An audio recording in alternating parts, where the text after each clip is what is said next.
Hey everybody, still at SGIA in the GPA Specialty Substrate Group booth.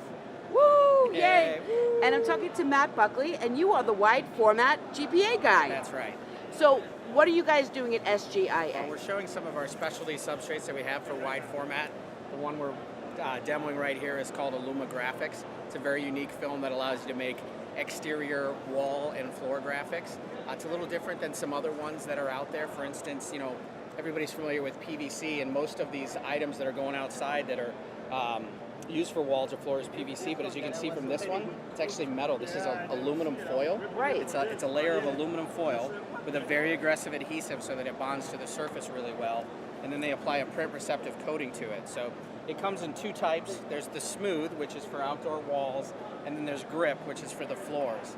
And one of the big advantages of it is really that aluminum foil is very conformable, so it doesn't require any special tools, it doesn't require high heat.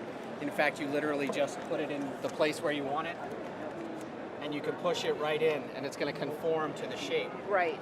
So if we're talking about, walls, we're talking about brick, we're talking about stucco, we're talking about masonry, we're talking about cement. It's been very popular in, trade show type things where you have columns, parking garages, arenas, all these things that are constructed out of those type of things. So why does it have to be made out of aluminum? Well, the aluminum gives it a couple of things. One is the conformability. So the conformability without heat and special tools means it's a reduced amount of time for installation. You should be cutting your installation in half, if not by 3/4. It also means that you don't need a qualified installer. So you see some of the other products, you need specialty tools, you need some training, you need to really understand how you're doing to get it to conform. This is really easy to get to conform. The other thing is aluminum foil doesn't shrink, so all PVC is going to shrink. So we get extended exterior durability. So if you think about it, up to 3 years on the wall and up to 2 on the ground, depending on your location and the traffic. In certain applications, maybe even longer. Like if you were going inside, it could go much longer than that.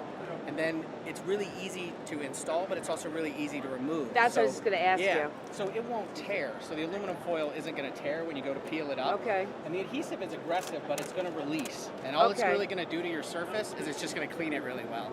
Okay. So like if you put it down on the ground and you put your, you use it for a period of time, and then you go to pull it up, it's just going to pull all the dirt up out of there. And you'll have a very clean sidewalk. Awesome. So the one for the floor is really interesting.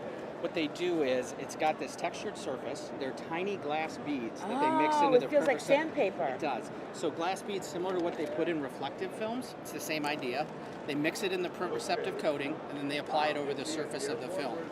What that does is it gives you the slip resistance. It measures it in both the U.S. standard, so it's UL rated, and then it also has the European standard, which measures it wet.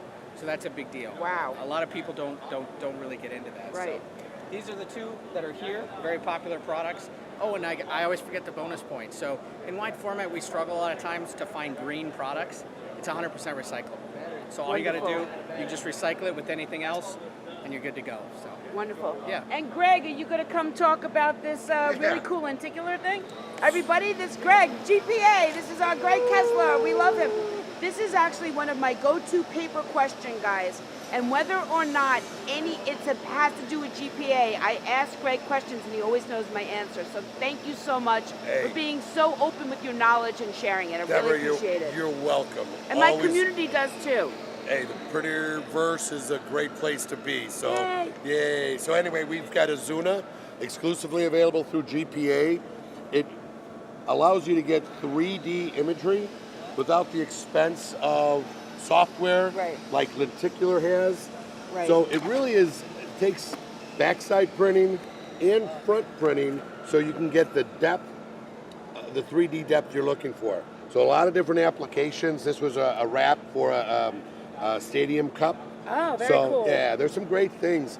We offer it for UV offset. It also works great on a flatbed, and we put a treatment on it for those Indigo customers that love to get outside the box. Right. And Lord knows, Indigo customers like to get outside the box and print a lot of crazy things. So we're excited about it.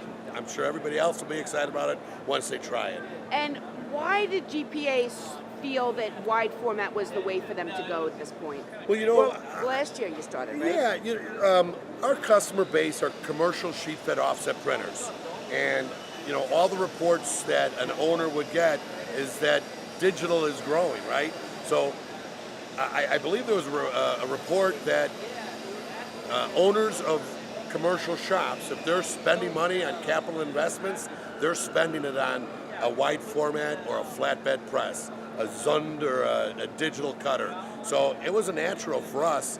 We're already in these shops selling them products for their offset, for their narrow format digital, whether it's Indigo or iGen or Nexpress or Canon or Konica or Ricoh. We got them all, right? But now flatbeds. So a lot of our same material allows the printer to cross-platform and still give their customer the same media that they're getting from us on for the other platform. So it was really a natural. Right.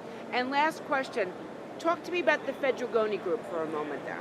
Well, that was pretty cool. GPA was owned by private equity, and very unusual that private equity holds onto a company for so long. But we were held for 2 stints by 2 different private equities, 11 years each, right? And when HP bought Indigo from Benny Landa, they did their due diligence, and there was this little company called GPA that was providing label stock for the Indigo, and all of the Indigo users said if they only sold paper. So HP turned us on to a couple of paper companies that we might want to investigate. One of them happened to be Fedrigoni. So in actuality, we've been dealing with Fedrigoni for years, since about 2002, private labeling their products. Now, they're our owners, and it's great being owned by a 5th generation Italian paper company. One of our sister companies, Fabriano, actually is a 750-year-old company. Oh my God, how amazing. Yeah, sold paper to Michelangelo. Wow. So, they're making papers before Gutenberg invented the press. So we've got some lineage on our side. Yes, so you do. Real cool stuff. Thank you so much. Team GPA rocks, and I love you guys. There you go. We love you too, Deborah. Bye now.